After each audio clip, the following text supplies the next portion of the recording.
أنفسنا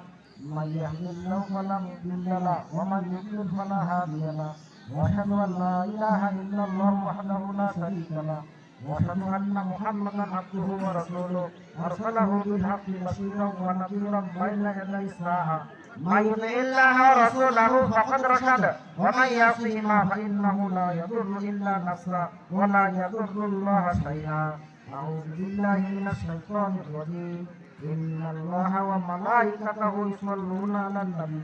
يا أيها الذين آمنوا صلوا عليه وسلموا تسليما اللهم صل على محمد عبدك ورسولك وصل على المؤمنين والمؤمنات والمسلمين والمسلمات وبارك على محمد وأزواجه وذريته قال النبي صلى الله عليه وسلم أرحم أمتي لأمتي أبو بكر وأشد في أمر الله عمر وأصدقهم حياء عثمان وأقداهم علي وفاطمة سيدة نساء أهل الجنة والحسن والحسين سيدا شباب أهل الجنة رضي الله عنهم وعن كل الصحابة أجمعين وحمدا وسد الله وسد رسوله اللهم اغفر للعباس ولده مغفرة ظاهرة وباطنة لا تجاوز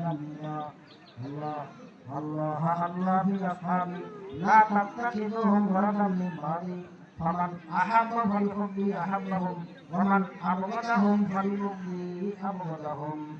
الله أكبر الله أكبر لا إله إلا الله والله أكبر الله أكبر ولله الحمد وخير أمتي قرني ثم الذين يلونهم ثم الذين يلونهم والسلطان ذل الله في الأرض من أهان سلطان الله في الأرض أهانه الله